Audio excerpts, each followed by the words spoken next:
Welcome, everyone, to the Boundaries class. Did everyone get a book? There's no reason not to have one. I think the rules that I put on the paper were if you're going to write a check, make it to the river. If you're going to use cash, then it's $13.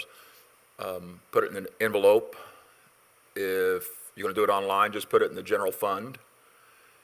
If you don't have it tonight, but you will have it at some point, that'll be an IOU.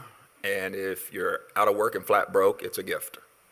So we'll trust you to not take advantage of the freebies unless you absolutely need it. But what we don't want is anyone to be without material, because if you're going to put the time in, we want to give you the tools that will help you. This class is going to require some emotional effort, some spiritual effort, and some physical effort, as in showing up, because it is scheduled for 12 weeks, but it could end up with a +1 or -1. I think 12 will fit it all in, and so that's not too long of a period, but it's long enough that it's going to take some discipline on your part, because other stuff's going to come up, things to do, or you might feel like you don't need one of the lessons based on your readings, and that's another thing. We do want you to do the readings so that you come in better prepared to understand what's being taught. Now, as far as the teaching of the class, Maria and I are going to take turns, and this is, I think, is it our third time teaching it or fourth? Fourth? So it's our fourth time, and so we've found a groove with it, and it works really well, and I think you'll be happy with how it goes. I always like to have a class where there's some alternating in the teaching. But let me just real quick hit 10 introductory points, and then we're going to begin. Each class should last about an hour as far as the lesson goes, and then we'll have maybe 10 minutes of questions and answers, and if there aren't any, then we won't need that extra 10 minutes. But number one, and I'm just going to buzz through these really quick. Boundaries start with a simple but life-changing question: where do I end and where do others begin? And I think that's maybe the best explanation for a boundary. Number two, the Bible assumes boundaries exist. Everything that's written in the form of instruction is done so in a way that implies that there are boundaries. Like, you know your responsibilities because the Bible identifies and clarifies the responsibilities each of us have. Number three, the lack of boundaries doesn't usually look like rebellion. It often looks like love, right? But it's not a healthy kind of love. Number four, boundaries are not walls. This is huge because a lot of people feel like isolating and closing off is in some way a boundary. That's just self-punishment. That's not a boundary. Number five, many Christians confuse boundaries with unloving behavior. There's nothing unloving at all about having a boundary. Without boundaries, resentment will develop in your heart towards people, in relationships, and that's very unhealthy. How many of you have experienced resentment in your life? I know I have. I've had to deal with resentment before, and man, that's a tough one to uproot. So don't even let it start growing. Number seven, boundaries reveal responsibility. They clarify what God has entrusted to you and what He has entrusted to someone else. Number eight, Jesus Himself modeled boundaries. This is what I love. He withdrew, He said no, He disappointed people, He refused to be controlled without ever being unloving or disobedient. And that's the perfect example for us, is Jesus. Number nine, this series of classes isn't about you changing other people. So if that's why you came, that class meets in a different location with a different organization. It's not this one. We focus on the work that we need, not the work our spouse needs or our friend needs or our coworker needs. We'll understand that more as we go along. And then last, healthy boundaries lead to healthier relationships. Not fewer relationships, but better ones. And we all want better relationships, don't we? No? I think so, because that's why you're here, right? So, with that said, we'll go ahead and get into the lessons. And again, we'll have 10 minutes for questions and answers at the end.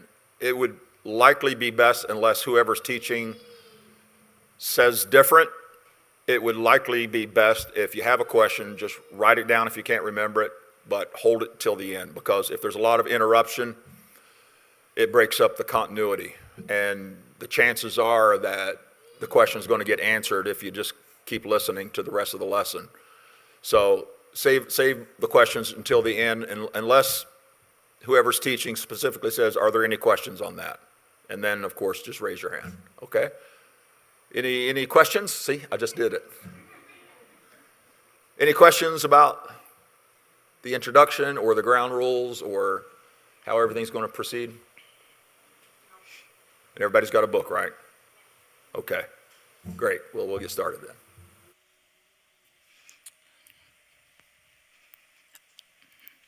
I'm going to switch out podiums. Okay, thank you. Thank you.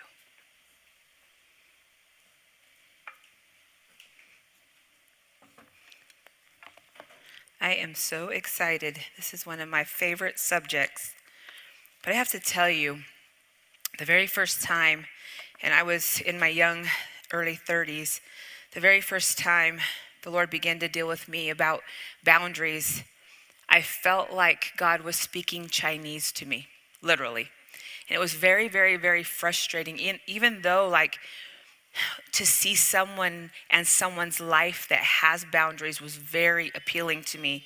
And it seemed like they were much happier and in life. It was appealing to me, but it felt like I don't understand this. So I just want to start off by telling you guys, if some of this feels like literally like Chinese, it's okay and it's normal. And here's another thing, is that this book was not written in any way, shape, or form to be harsh. It is not written in any way, shape, or form to be condemning. But how many of you know that when truth hits you, that before it sets you free, it makes you a little bit miserable, right? So let me just say, y'all have a lot of grace on yourself. Maybe there's some in here that were raised with really great boundaries and modeled really great boundaries, but there are some of us that have absolutely no idea. And then we get saved and we come into the Christian world. And as Christians, we think that we need to save the world and we need to do this for you and this for you and this for you and this for you. And then we get run down and ragged. And we talk about this every Monday morning. There are more pastors on Monday morning who are tapping out saying, I'm not doing this anymore. And you're going to see, as we go through this book, you're going to see that it's a lack of boundaries, that there are certain things within our property line that we're to own and we're to take responsibility for. And there are certain things outside of our property line that we absolutely should not own and should not take responsibility for. So have a lot of grace on yourself. If some of these things hit you, we're going to start off tonight, and I'm going to tell you a story about Sherry. And if her life looks like yours, please don't beat yourself up, okay? Will you guys all agree to me for that much, please? Don't beat yourself up. Don't say, I'm so stupid. I lived this way my whole life. A lot of us were raised this way, and it's okay. And it's we're not here to shame mom and dad or grandparents. Nobody, nothing like that. But what we are here to do is to learn the healthy way of living, right? Because all of us, I think all of our heart's desire is to be healthy and to understand what these boundaries are. So I'm going to tell you the story about Sherry, and I'm going to put some slides up tonight, and I just want you to carefully consider, and again, we are not here to look at anyone else. So first and foremost, do not leave from this class and go and tell somebody, I'm going to set a boundary on you. That is not what boundaries are about. They are not your problem. You are your problem. So don't do that. But we are going to learn this beautiful, beautiful, beautiful sentence. And it's the shortest sentence that you'll ever say, and it's the most essential sentence you will ever say. And for those of you who have taken the boundaries class before, what is that one-word sentence? No. How many of y'all can say no to people?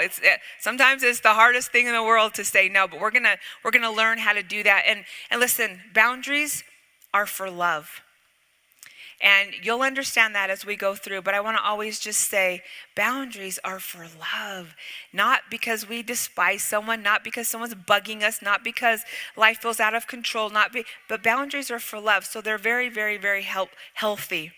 But from childhood, many of us were often taught to bend and mold ourselves in order to make other people comfortable, right? Sometimes this message is implied, like dress codes at school, like I don't care if you don't want to hug your grandmother, go do it anyways because I told you so, and that's the right thing to do, right? Have any of you ever been taught that?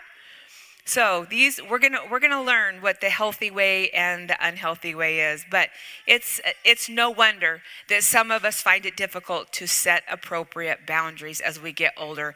I mean, really, honestly, does any of us in here want to offend and to hurt other people? I don't think any of us do. Like, I don't think anybody sets out to hurt and offend other people. Even when the avoidance ultimately means hurting ourselves. Well, as long as you're happy, I'll take one for the team. As long as I'm doing everything for you, I guess I'm doing the right thing. No, that is not, and we're going to unpack that.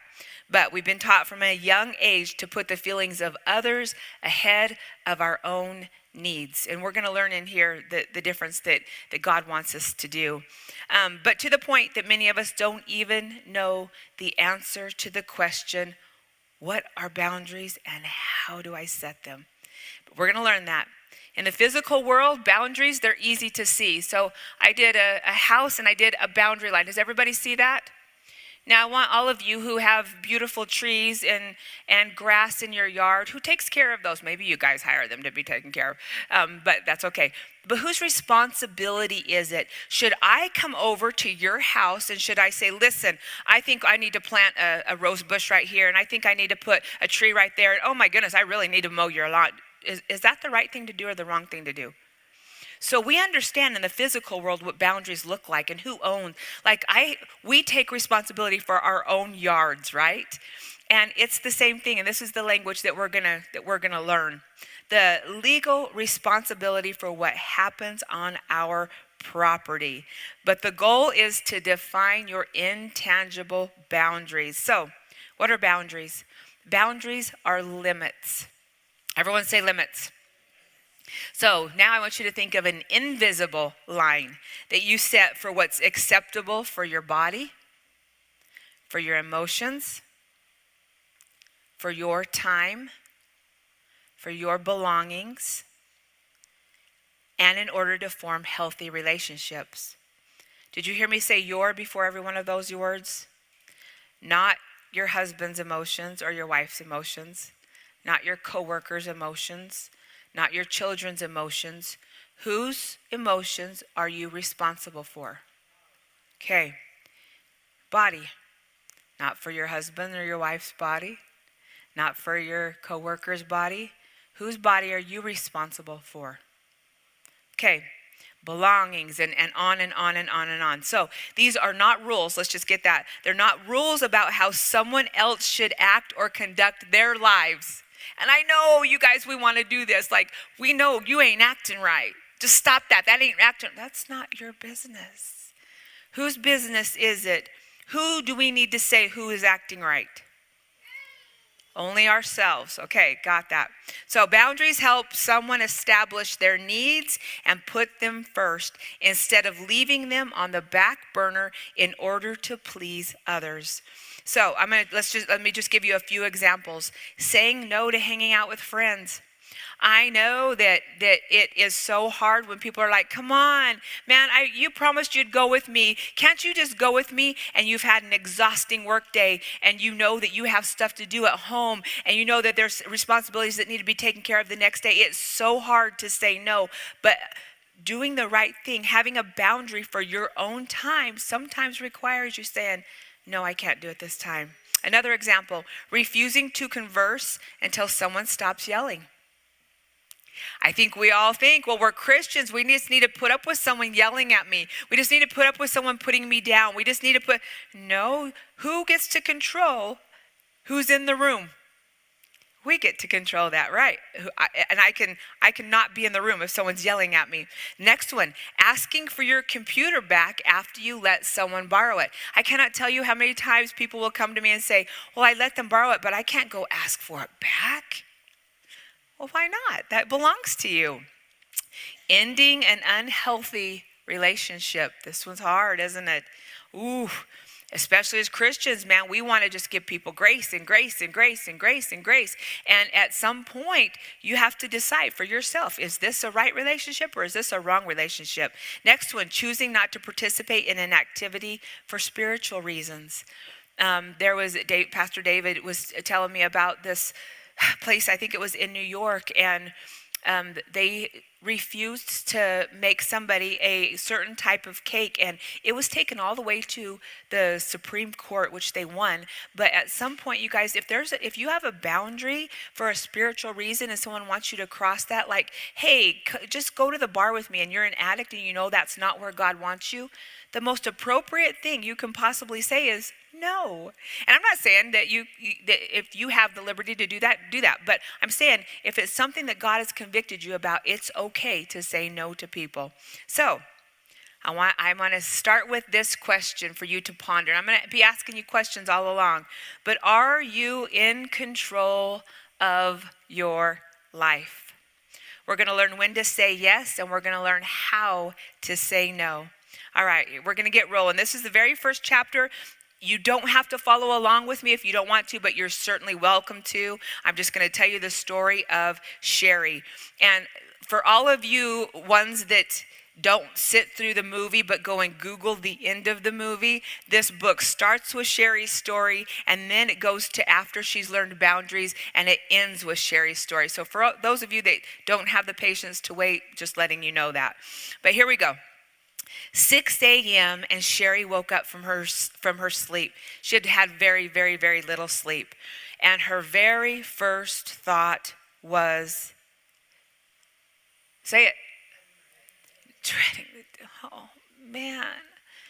Very first thought that popped into her mind when she woke up, no, I don't want this day. No. She remembered that she had a 4:30 meeting with her son's teacher about his performance and behavior.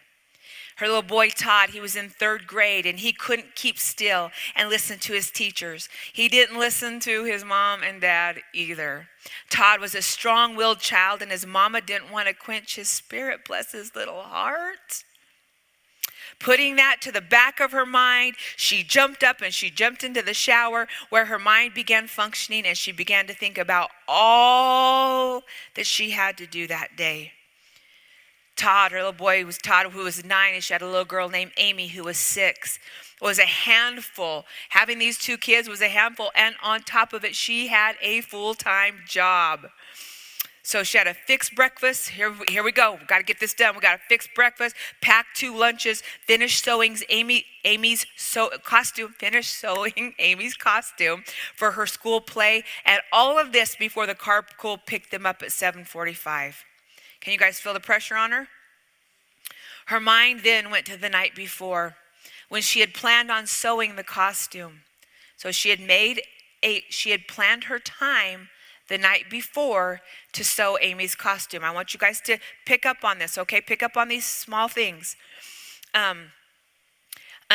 Using her special talents to make her little girl's special day, but Sherry's mom had dropped by unexpectedly, and Sherry's good manners dictated that she play hostess, and thus the evening was shot.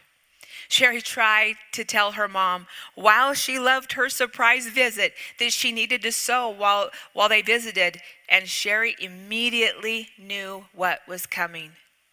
Sherry, you know I'd be the last to intrude on your time with your family. Sherry's mother had been widowed for 12 years and had elevated her status to martyrdom. I mean, since your father's dead, it's been such an empty time. I miss our family. How could I possibly deprive you of your family? Mama didn't stop there. That's why I don't understand why you don't bring Walt and the children to see me much anymore. How could I even be entertaining? I'm just a lonely old lady who gave her entire life to her children. Who would want to spend any time with me anyway?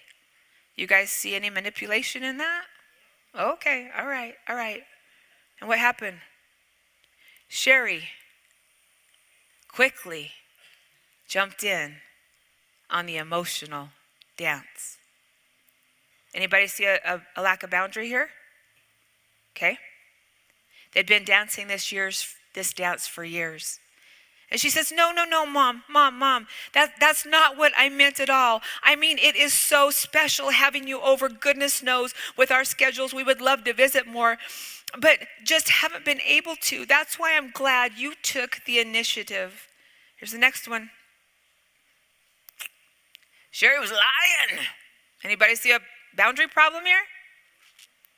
In fact, I can do this costume any old time. Now back up for a second. When is the costume due?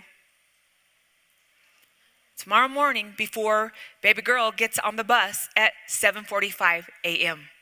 She lied. I can do it any old time. Now why don't I make us some coffee? Her mother sighed. All right, if you insist, but I'd hate to think I was intruding. She stayed all evening, and Sherry had no time left to sew the costume. And so what did she do?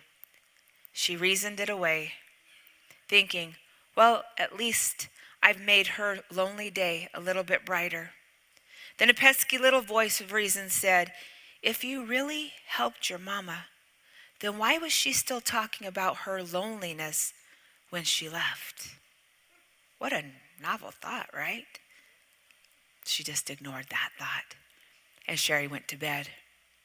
6:45 a.m., up and getting ready for the day. A bit disastrous because the kids whined about getting out of bed. Walt complained, Walt's the husband, why is it so hard to get the kids to the table on time? Notice it didn't say Walt did anything. 7:45 a.m., miraculously, the kids make it to their rides. Walt leaves for work and Sherry is out the front door. She silently prays, Lord, I'm not looking forward to this day. Give me something to hope for. In her car, she began applying her makeup at traffic stops because y'all know she didn't have time to get ready, right? She was too busy. She was too stressed. She had too many people to be responsible for in that moment. She had things that she had to do. Thank you, Lord, for the long red lights, she said. 8:45 a.m., rushing into work. McAllister Enterprises, she worked as a human resources director. She was only a few minutes late and hoped that by now her colleagues understood that this was a way of life for her. Nope. They started the weekly executive meeting without her. Everyone noticed her despite her best efforts to sneak in. The rest of her morning proceeded pretty well. Sherry was a gifted advocate and problem solver. The staff all loved her, and she was a valuable asset to McAllister. Here goes 11:59 a.m. Her desk phone rang, and she answered. Sherry Phillips. Sherry, thank goodness you're there. I don't know what I would have done if you would have been gone to lunch. It was Lois Thompson. Oh, anybody ever get those calls? Oh, man. But she had known her since they were little, since grade school. And Sherry tried to make herself always available to Lois. But Lois never reciprocated. Sherry made herself always available, but Lois never reciprocated. When Sherry would even mention her personal struggles, Lois changed the subject back to herself, or she just left. Anyone see a problem with this? Sherry loved Lois, and she cared about her problems. She truly did. But Sherry resented the imbalance in their friendship. Remember David was talking about resentment a few minutes ago? She resented it. But then went from resentment to she felt guilty when she thought about her anger at Lois. As a Christian, she knew the value that the Bible placed on loving and helping others. She would chastise herself and blame herself for thinking only about yourself. And then ask God to help her not be so self-centered. What's the matter? Sherry asked.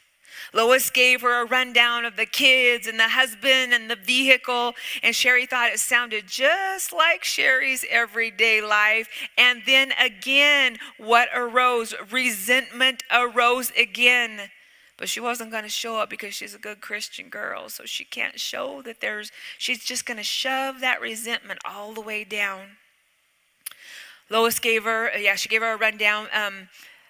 But again, Sherry asked Lois how she was coping with all of that. And Lois was very happy to answer in great detail. Sherry missed half of her lunch, but she thought fast food's better anyway. It's better than having no food.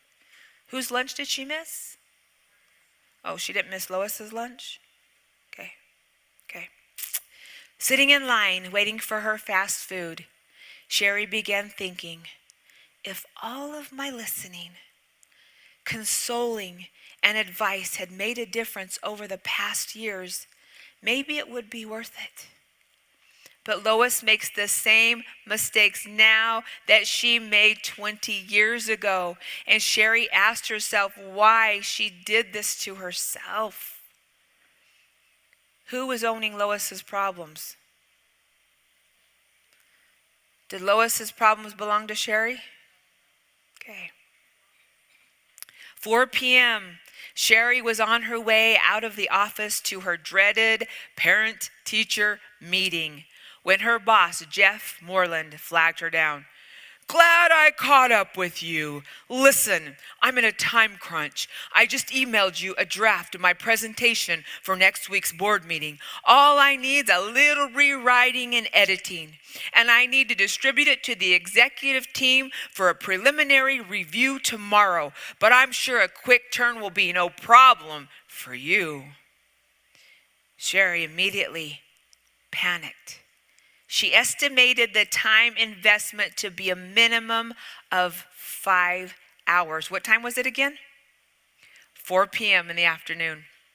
She had to go to parent-teachers conference. She had to get dinner ready. The kids were coming home with their homework. And she estimated it to be 5 hours. But it doesn't stop there. She had given him all of the data for his presentations 3 weeks ago. Whose presentation was it? His presentation. She had given him all the data for it, and she was furious. And she thought, where does this man get off having me save his face for this deadline? And got to compose herself real quickly. She's a good Christian girl. She quickly composed herself and replied, sure, Jeff, it's no problem at all. Glad I can help. What time do you need it? Man, this good little Christian girl's a liar. Liar. Does she really feel this way? The things that she was saying to others in her attempts to help them, in her attempts to come to their aid, in their attempts to be that friend, was she even truly, was it a part of her heart? No. She lied. 9 o'clock would be fine. Oh, he said, 9 o'clock would be fine, Hen. Thanks, Sherry. I always think of you when I'm in a jam. You're so dependable. Dependable, faithful, reliable. It sounds like a prescription for a good mule. And how many of us have been a good mule in our lives? How many of us was it trained into us from the time we were little to be a good mule? Yes, it feels normal to us. It feels like we're doing the right thing. But what hit her again? Guilt hit her again, and she prayed, and then she denied and shoved her feelings down. What a healthy way of living, right? You guys want to be Sherry right now? Have you guys ever been Sherry right now? Whew. 4 p.m. meeting with the teacher, Jean Russell. And Sherry was solo, no Walt. I mean, he's not a bad kid. Todd is bright and he's energetic. And when he minds, he's one of the most enjoyable kids in my class. Sherry was waiting for the axe to fall because she knew it didn't stop there. The problem is that Todd doesn't respond well to limits, aka boundaries. For example, during our task period, when children work on individual assignments, Todd has great difficulty. He gets up from his desk, he pesters other kids, and he won't stop talking. When I mentioned it to him that his behavior is inappropriate, he becomes enraged and obstinate. Whew, that didn't sit well with Sherry. She felt defensive and she stated, well, maybe Todd has an attention deficit problem, or maybe he's hyperactive. Did you think about that? And y'all know that's the world we live in today, right? There is a title for every child on the face of the earth. Yeah. The teacher shook her head. No, when Todd's second grade teacher wondered about that last year, psychological testing ruled that out. Surprise, surprise. Todd stays on task very well when he's interested in the subject. I'm no therapist, but it seems to me that he's just not used to responding to rules, boundaries. Sherry then turned it from Todd to herself, and she asked, are you saying that this is some sort of home problem? Again, who's owning this problem? Mrs. Russell looked uncomfortable. As I said, I'm not a counselor. I just know that in third grade, most children resist rules. But Todd is off the scale. Anytime I tell him to do something he doesn't want to do, it's World War III. And since all of his intellectual and cognitive testing comes out normal, I was wondering, how are things at home? Sherry couldn't hold back the tears any longer. I'm sorry. I guess this just hit me on a bad day. No, it's more than that. I'll be honest and I'll tell you that your problems with him are the same as mine. Walt and I have a real struggle making Todd mind at home. When you're playing or talking, Todd is the most wonderful son I can imagine. But anytime I have to discipline him, the tantrums are more than I can handle. So I guess I don't have any solutions for you. The teacher was appreciative of Sherry's sharing and realized that they could put their heads together for solutions. 5:15 p.m. Rush hour traffic. I don't know about you guys, but I'm already a little exhausted by Sherry. What about y'all? And I can't tell you how many times I've thought this about myself. All throughout the day, I'm so exhausted. I'm so exhausted throughout the years of raising children. And I wish I understood this back then. But through all the years of raising children, how exhausted I was. And I literally was, because I had no idea. I did not have control of my life. And neither does Sherry. 5:15 p.m. Rush hour traffic. And Sherry is so grateful. No one tugging on her. And she had time to plan her next crisis. Whoo! How many of you do that? Got to plan my next crisis. It's coming up. Kids, dinner, Jeff's report, and then there's her old husband, Walt. Good old Walt. 6:30 p.m. she gets home and begins screaming at the kids and Walt for the fourth time that dinner was ready. So let's just put this into perspective really quick.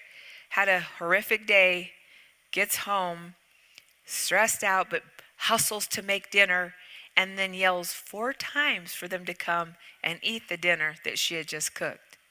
Whose responsibility was it to eat the dinner? Hers? Right. So whose responsibility is it who puts food into their own body? It's theirs. But she's screaming at them, come eat dinner. More often than not, dinner was cold by the time anyone came to eat it. Amy was 6 years old and sat picking at her food. Amy, cute little Amy, she was lovable and she was sensitive, and she liked to spend her time reading and painting or sitting in her room thinking about stuff. But Sherry felt very left out of her 6-year-old's life, and she ached to reach the unreachable places in Amy's heart. 7 p.m., halfway through dinner, the phone rings. Halfway, so she had half a plate. She had eaten half of her plate, and the phone rings. Whose responsibility is it to finish their dinner or to take the phone call? Hers. Let it go to voicemail, she thought, immediate thought. And then, oh my gosh, it might be someone who needs me. Her heart sank when she saw the caller ID. And again, instead of ignoring it, she answered it. Phyllis, women's ministry leader. Hope I'm not disturbing anything. And what did Sherry do? She lied again. Certainly not. You aren't disturbing anything. Sherry, I am in deep water. Margie was going to be our activities coordinator at the retreat, and now she's canceled. Something about priorities at home. Anyway, can you pitch in? Sherry had forgotten about the retreat, but she remembered that she was looking forward to a couple days of downtime. She needed downtime, didn't she? So no, it wouldn't work for her. But automatically, she thought, what a privilege to serve God and to serve these women. She self-talked and she thought, by giving up a little portion of your life, Sherry, you can make the difference in someone else's life. So here's what she said to herself. By giving up my needs, I can help others' needs. Who's responsible for whose needs? She responded unquestionably, just like she had done with her mom, just like she had done with her boss, and just like she had done with her friends. I'd be happy to help. Phyllis sighed. Sherry, I know it's a sacrifice. Myself, I do it several times a day, but that's the abundant Christian life now, isn't it? Or to be living sacrifices. Sound like manipulation again? 7:45 p.m. Can this day be over already? Been at this day for 40 minutes now. 7:45 p.m. Dinner was over. Walt sat in front of the TV to watch football. Little Todd picked up his Xbox, put his earphones on, and disappeared into a video game. And Amy slipped quietly away into her room. And Sherry was left to clean the table and the mess from dinner. 11:50 p.m. Stress didn't work like it used to for Sherry. She was having trouble concentrating. I want you to get these things right here, because I think we can all assess ourselves and say, am I living a boundaryless life? Am I feeling all of these things? She was having trouble concentrating, forgetting dates and deadlines. But somehow she mustered through editing all of Jeff's reports. And again, she felt resentment. But she remembered she said yes, so it wasn't his fault. She was upset that she couldn't just tell him how unfair this was to lay it all on her. No more thought of that, though. She had to talk with Walt. She and Walt in their early years of marriage had been really, really good partners. But there had been a shift in the relationship over the past few years. The marriage was no longer a team. It was a parent child relationship with Sherry. Who was the parent? Yeah, who was the child? Walt. Walt had regular temper tantrums and said horrible things to Sherry. Walt was controlling and Sherry blamed Walt? No, she did not. She blamed herself. And she said, I'd be that way too if I had a basket case like me to live with. I'm the reason. Oops, I didn't put that on there. Should have. I'm the reason that Walt gets so critical and frustrated. I'm the reason that Walt. This led Sherry to the conclusion that she had always come to. I've got to love Walt out of his anger. Whose anger was it? Okay. Sherry learned to read Walt's emotions by watching his temper, his body language, and his tone of voice. She became hyperactive of his moods. Do you guys know what this is called in real life? It's called codependency. That you are so consumed with saving another person that it actually becomes an addiction. And codependency is one of the worst addictions that humans can have.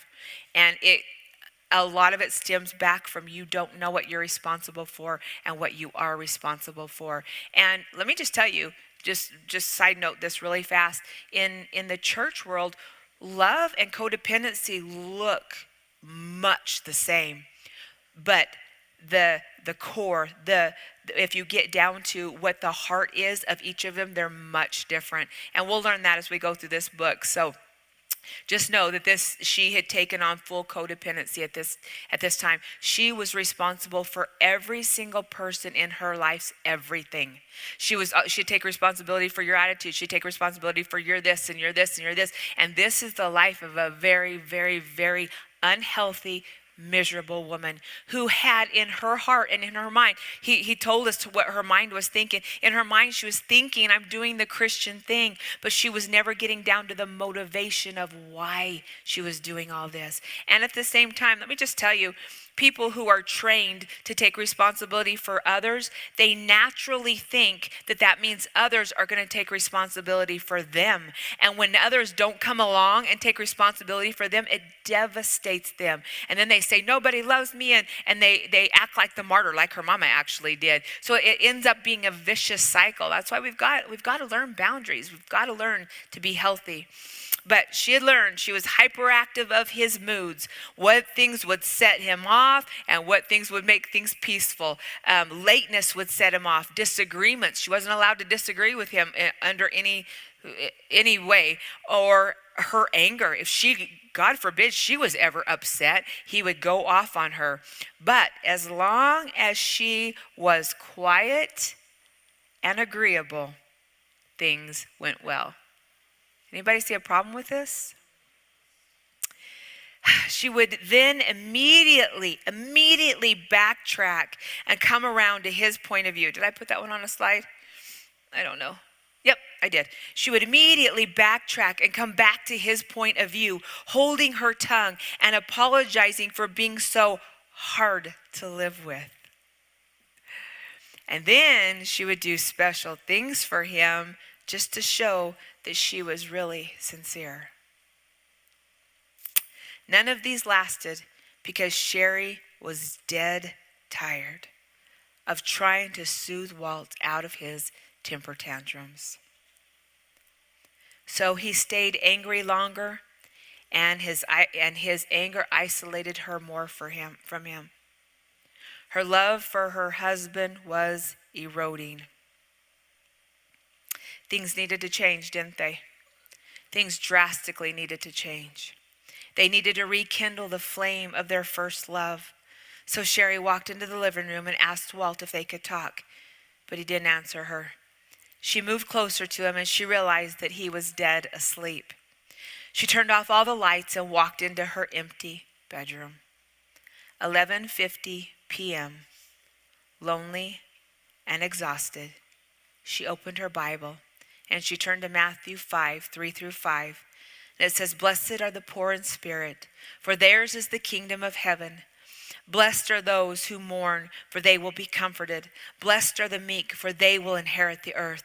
Sherry prayed in protest and said, but Lord, I already feel like that. I feel poor in spirit, and I mourn over my life and my marriage and my children. Where is your promise? Where is your hope? Where are you? Can I just tell you guys that rock bottom has built more people than privilege ever will? I know we resist hitting rock bottom. I know we resist getting to this point where, God, I need you. I can't do this another day. But that's the point we need to get to so that God can show us the way, show us a different way. She was at the point in her life where she was ready to learn boundaries. She was so miserable, and she realized everything that she thought that she was doing to help everybody was never helping any of them, and it was only making her more miserable. It was making her a liar. It was making her all sorts of things that she didn't intend for it to be. So what's the problem? What's the problem? Did I put that on there? She was in deep, there we go. She was in deep spiritual and emotional pain. Sherry honestly tried to live her life the right way. Do you guys agree? She was trying with all that was within her. She tried to do a good job. She tried to be a good wife. She tried to make this thing work for her marriage, for her children, for her relationship with the Lord, but something isn't right. She's in deep spiritual and emotional pain. So I wonder if any of you can identify with Sherry's dilemma. She felt isolated. Of course. She was the only one holding the bag. Of course she felt isolated. She was taking on everyone else's needs, the responsibility of everybody else. She was taking it on. Of course she felt isolated. She was in a friendship that was one-sided, that was not reciprocal. Of course she felt it was one-sided. Her boss was expecting her to own all of his junk. Of course she felt isolated. She felt helpless. This is what a good Christian does. This is what she kept saying that over and over and over. I'm a Christian. This is what a Christian does. This is the Christian way. And it made her feel helpless. Well, she didn't have any help because she was the help. She was the mule. It made her feel confused, no doubt. She couldn't even help her own situation, much less everybody else's. She felt confused.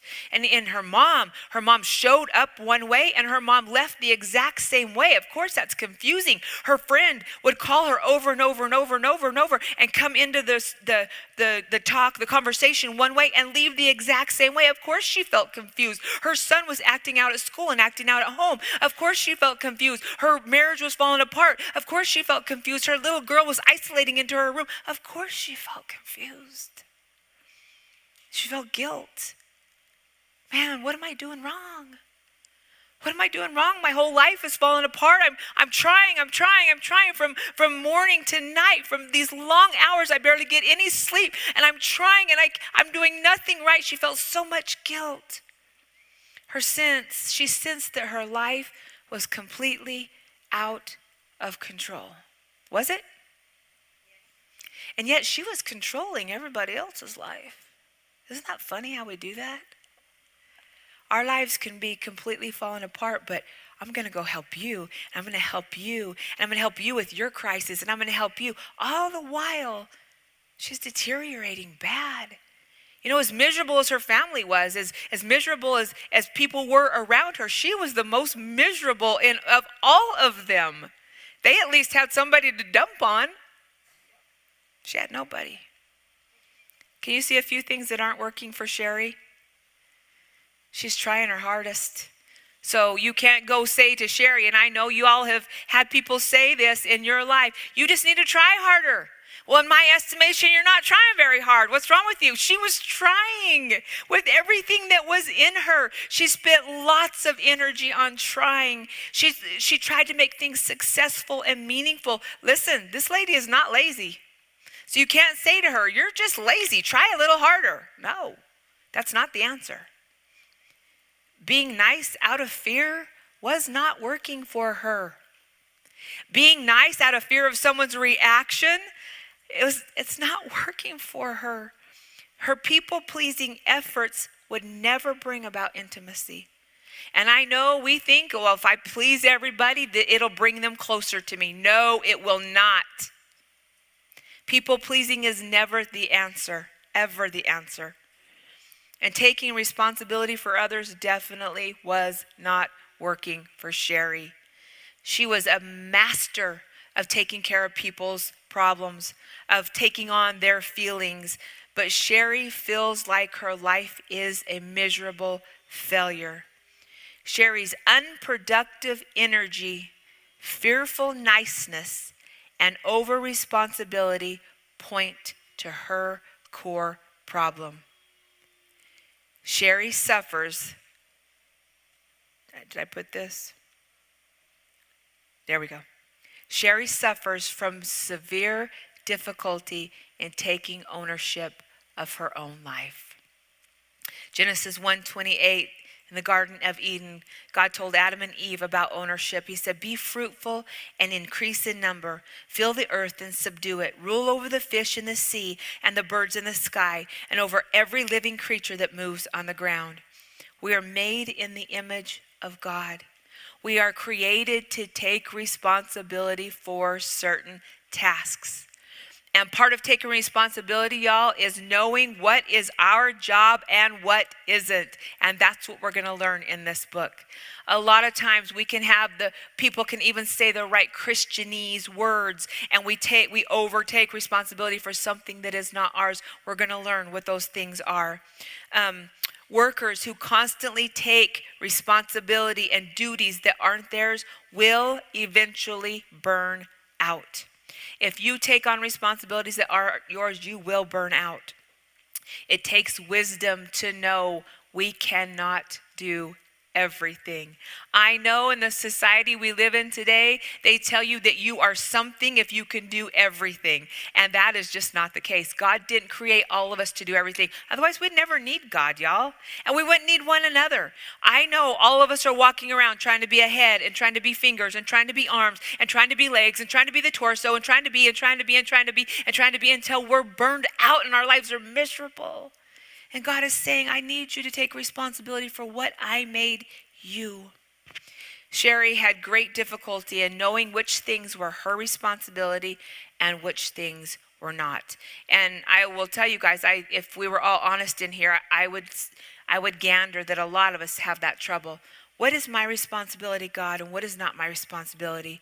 In her desire to do the right things or to avoid conflict, she ends up taking on problems that God never intended her to take on. She took on her mother's chronic illness. She took on her mother's martyrdom. She took on her mother's isolation. She took on her mother's manipulation. She took it on. She took on her boss's irresponsibility. Now that one's tough, isn't it? Because you're getting paid and that's your boss. But if you don't have time, you don't have time. And that boss, let's say that boss pays you to be at work for 8 hours and get this work done within 8 hours, yes, you're my boss. But if someone expects you to go take into your family time an additional 5 hours, the appropriate answer is no. I'll do it tomorrow morning when I get here, so you'll have it by the end of the day tomorrow. But to a lot of people, that feels really bad. Like, oh, my boss will be displeased with me. She took on her friend's unending crisis. And again, the crisis stayed the same from year to year to year. Did these friends, one-sided friends, did they really want to get better? Judging from what they were doing to her for years and years and years and years and years, were they taking responsibility of their own stories, or were they just needing to use her as their trash can? Were they needing to go to her boundary line and take all of their trash and heave it over onto her yard and have her take responsibility? And bless Sherry's little heart, she took it all. Bring it all. Bring me all your trash, even though it was burying her and her life stunk. She looked like their trash. She felt like their trash. She stunk like their trash. It wasn't working for her. And then her church leader's guilt-ridden message of self-sacrifice wasn't hers to own, was it? And then her husband's immaturity. Was his immaturity hers to own? No. And the longer she owned it, the more he's going to stay in that immaturity. Sherry's inability to say no significantly affected her son's ability to delay gratification and behave himself in school. And in some way, this inability may be driving her daughter to withdraw. I'll just tell you guys a quick personal story, because I had no idea what boundaries were, being raised in an arena in which I was responsible for everyone's emotions and responsible for things that weren't mine. I didn't understand boundaries whatsoever. And so at the young age of 18 years old, I get pregnant and have my firstborn son. And again, I didn't know to teach him boundaries. And we'll go through some stories like this just so you know. But when you don't teach your child to delay gratification by boundaries, you realize they get to a certain age and there comes along kids, and they can be the best kid in the world. Let me tell you, Josiah was a good boy. But they get to a certain point in the road and somebody offers them, just take a little bit of this. And when they have never been when they had never been taught to say no, they're like, okay, what can it hurt? I want to fit in with the crowd. I want to be popular too. I want to. And where does that one take a little of this end? Where does it lead them? 5 years down the road, dead in his upstairs room in my home. And this was all due to a lack of boundaries. I had no idea what, and that's why I said, you guys, some of this is, when the truth hits us, it feels a little miserable. When I first went through boundaries, I was like, God, I messed up royally, but I don't want you to do that. I want us, yes, we can look at the areas in which we messed up, but more so, let this teach you. Let this be a teacher. Okay, we haven't known this before, but we're learning it now, and we're going to begin implementing, owning what is ours, and learning to say no to ourselves and to say yes for ourselves, and to identify what our needs are and take responsibility for our own needs, not for every Tom, Dick, and Harry in the world and everyone in your family. That's not what we're called to do. So any confusion in responsibility and ownership in our lives is a boundary problem. It's a problem with boundaries. It's a problem with not understanding what's ours to own, where our boundary line is, and how to control what is ours. Just like homeowners, again, set physical property lines around their land, we need to set mental boundaries. That means, you guys, we can't just go and think anything that we want to think. We can't just go and let the enemy begin pouring into our brains and telling us we're worthless, or telling us they hate you, or telling us all of the garbage that he feeds us on an everyday basis. We have to take responsibility for that. Those are our thoughts. You might say, well, they said this to me. Well, listen, a bird can fly around your head all day long, but you get to say if it lays a nest on your head, right?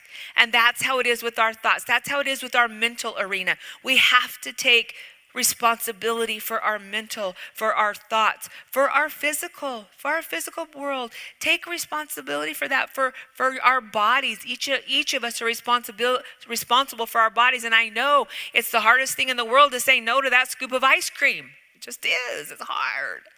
But it's our responsibility. It's so funny, and I'm going to tell a funny on my husband, because everyone knows he's a foodie. He loves food. And he works out in the gym, as you all can tell. He works out in the gym every day, so he's burning calories. That man needs to eat, right? Well, I don't go to the gym, and I don't burn calories. But I'm beginning to learn, Marie, you're going to have to begin setting boundaries on yourself, because I have a real hard problem saying no to that stuff shoving in because it tastes really good. But I'm telling you that, so I'm holding myself accountable to y'all, that I've got to learn to set boundaries for my personal body. All of us do. How about our emotions? Emotions are tough, right? Because you can walk into a room and something affects you and you're like, well, I'm emotional because of. But at the end of the day, it's your emotions. Those are inside of our boundary lines. Those are what we have to be responsible for. And listen, I'm not telling you emotions are wrong. Emotions are like the check engine light going off in our car. How many of y'all in here ride around 6 months with that check engine light on? That's probably what you do with your emotions. I'm just kidding. That's what our emotions are. It means we need to do a diagnostic. What's going on inside of our engine? Do I need to get oil? Do I need to get this fixed? That's what our emotions are. But we've got to take responsibility for them. And then our spiritual boundaries. We don't get, you guys, as Christians, we live in this world, but we're not of this world. We're citizens of heaven. And so we have to pay attention to our spiritual world. What's affecting you? What is your eye gate letting in? What is your ear gate letting in? What is your mouth gate letting in? These are yours. What's coming out of your mouth? What are you choosing to go look at and peer on? This affects your spiritual life. And listen, it's nobody else's responsibility to own your spirituality. I know you all want to put it all on David. Well, David's my pastor. It's his fault. No. Your spiritual life is your spiritual life. We've got to own it. So, what is our responsibility and what isn't? Our inability to set boundaries at the appropriate times will be very destructive for our lives. Set boundaries at the appropriate times. So we're going to learn how to do that. And like Amy, we may be a sincere, dedicated believer of, or like Sherry, a sincere, dedicated believer of Christ and struggle with confusion on setting limits. And that's okay. That's all right. That's why we're here. Many a person, when confronted with their lack of boundaries, raise some really good questions. So let's go through these questions. And we're going to, again, as we go through this class, we're going to begin unpacking these questions, and you're going to learn them as we go. Number one, can I set limits and still be a loving person? And I'm going to make a statement to you. Boundaries are for love. I have a real hard time thinking now that I've gone through this so many times. I have a really hard time thinking that you can have genuine agape love without boundaries. So yes, absolutely. Number two, what are legitimate boundaries? We're going to learn what legitimate boundaries are. And that's why I said, don't anybody go out tonight from here and go tell your husband, I'm setting a boundary, you're not allowed to speak today. That's not what boundaries are at all. It's not taking responsibility for what someone else is doing. It's taking responsibility for you. So yes, there are legitimate boundaries. Number three, what if someone is hurt or upset by my boundaries? Listen to me. They're going to be. They're going to be. Unless, a good boundaried person, maybe they won't. But at first it's going to be like, if you haven't exercised boundaries for your life, the first time people are used to just taking total advantage of you and like in Sherry's life, let's say that she told her mom, no, mom, you're going to have to go tonight. It's not a good night. I need to make this costume. Or mom, you can come and sit on the couch while I sew. Her mom probably would have been upset, and that's okay. Is that still loving to do for Sherry to do? Yes, absolutely. Absolutely. But especially people who don't understand boundaries, when you set boundaries for your life, they're going to probably be upset. When you say, no, I can't go on that trip, or no, I can't participate in that, or I'm not going to stay in the same room while you're putting me down, or stuff like that, they're going to probably be initially upset. But does that mean that you don't love them if you continue and choose that responsibility for yourself? No, it means you do love yourself and them. Okay, the next one. How do I answer someone who wants my time, my love, my energy, and my money? I know oftentimes we say the way I answer them is yes, yes, yes, yes, yes, yes, just like Sherry, because I'm a Christian and that's what Christians do. We always say yes to everyone else. We're going to learn. We're going to learn how the appropriate time to say yes and the appropriate time to say no. Listen, when I was young mom and my kids were in soccer, I was at that time had opened a salon called Sister Act with my sister, and Josiah had gone to the championship soccer game, and we didn't know whether they were going to make it to the championship or not, and a lady had scheduled with me for a color, and they made the championship. So I called her. I said, hey, I'm so sorry I'm not going to be able to do your hair Saturday. My son's in the championship. And she laid it on me thick. And back at this time, I had no boundaries whatsoever and took total responsibility for everyone else. She laid it on me and said, this is the only time, and I have this big event on, and you're going to really let me down, and blah, blah, blah, blah, blah. And I said, okay, I'm not going to let you down. No problem. I'll send my husband. Well, Jason was working the next day. He couldn't go. And my son went to the championship soccer game without his mom and dad there. And from that moment on, I realized if I didn't own and have boundaries, nobody else would for my life. And it's the same for all of us, you guys. People aren't looking out for you. They're not looking out for your time. They're not looking out for your money. They're not looking out for any of that. People will push as far as you'll let them, but we have to take ownership. You see, that was my responsibility to say no, not hers. She could ask me and say all that stuff all day long, but at the end of the day, who needed to take responsibility for whether she was going to work that day or not? It was me. And I made the wrong decision, very wrong decision. And number 5, why do I feel guilty or afraid when I consider setting boundaries? Why do I feel afraid of that? Well, number 1, we don't want people upset with us. A lot of times people just don't like confrontation at all. A lot of times people have had examples in their life of when there was confrontation, the relationship broke apart.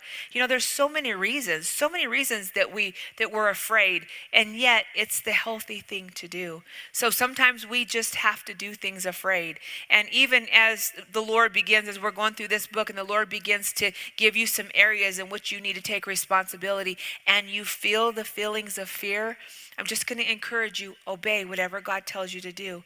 Even if you're scared, do it afraid. Obey him, because he knows what he's doing, and he knows how to get us to a healthy point.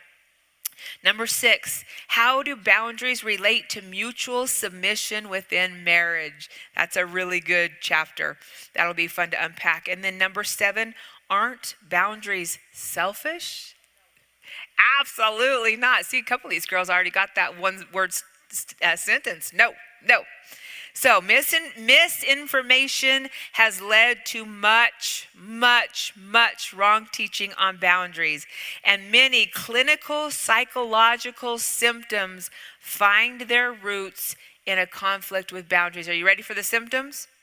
Depression, anxiety, addictions, impulsive disorder, guilt, shame, panic, marital and relational struggles.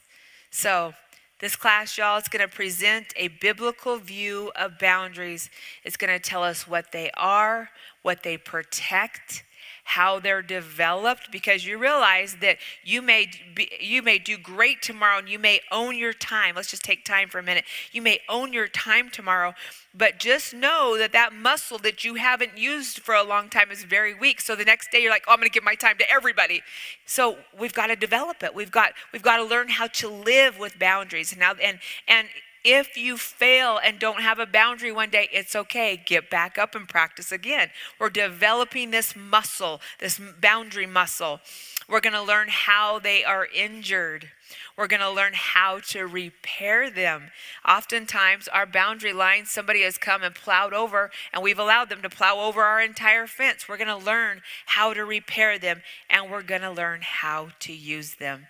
So the goal of this class is to help use biblical boundaries appropriately and to achieve the relationship and purposes that God intends for you as his child, and to help you see that biblically, deeply biblical nature of boundaries as they operate in the character of God. We're going to learn how God has set boundaries, which is cool. He set it in his universe and his people.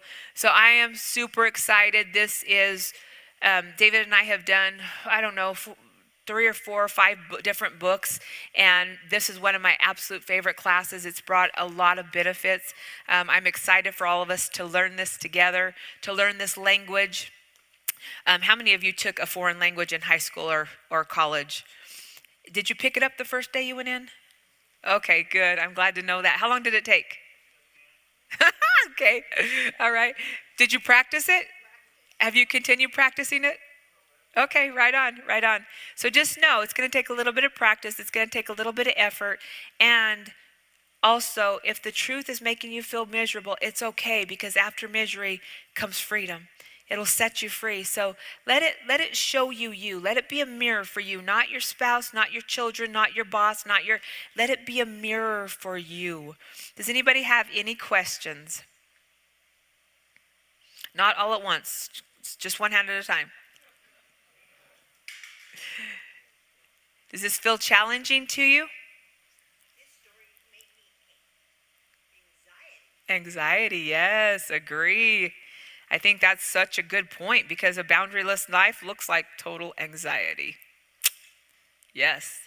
Tiredness, worn out, exhaustion. Yes. Panic, depression, all of it. Does Sherry's story feel like anybody else's story in here? Very first time I read this story, it was like reading my whole entire life, literally. And I remember sitting after this chapter and crying and crying and crying and saying, God, this is where I am. It's a good place to start, guys. Good place to start. Are y'all excited? I am too. If you guys can delay your gratification, don't read the last chapter yet. That's a good test, hey. Of course, I would never know if you did or not, but any question? I know, but I said if they were, because some people, like, they'll go and Google the end of the movie because they can't wait. So delay that gratification and don't do it. All right, guys, so if there's no questions, nobody? I'll take just a second. Each week will be, so chapters 2, David, can you look really quick and see if they need to read 2 and 3 or if it's just 2? Just read 2. Okay, so for next week, read up on chapter 2, and Pastor David's going to cover that. Some weeks we'll tell you to read 2 chapters because some of them are short, and so we'll just do a condensed version. But we'll go from either 6:30 to 7:30 or 6:30 to 8, depending on how long the chapter is. Some of the chapters are quite long.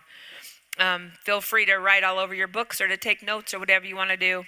Like Pastor David said, we'll do different forums as we go because some of the chapters have questions in between, and so we'll ask those questions out in real time. But some of them we can just wait till the end and discuss. Okay. Okay. I asked you guys to have grace on yourselves, so promise me you will. Okay, as we're going through this, areas in which you've seen that you have failed miserably in your life, just have grace. We're going to learn this thing. We're going to learn this foreign language to us. Amen? Amen. Stand with me. Let's close out. Father, I thank you that we, the church, get gathered together, Father, and Lord, that we know that you care that we're healthy. Lord, we know that you care what we're living our lives like and that you care about us individually. Father, you know every single hair on our head and you deeply love us. Father, I pray through this class that everyone in here, Father, would be deeply, know that they're deeply loved by you, that they're accepted by you, that they have great value in you and great worth in you, Father. Lord, I pray that you would teach us this language. We need the help of the Holy Spirit, Father, going through this. We need you, Father, to quicken and to open our understanding as we go through this, Father. So help each and every person, Lord, this learning. I'm going to thank you in advance, Father, for this beautiful, glorious church that's learning to be healthier by the day, Father, line upon line and precept upon precept. We love you. We need you, Jesus. We thank you, Father. In the mighty name of Jesus, I pray. Amen. Amen. Thank you all.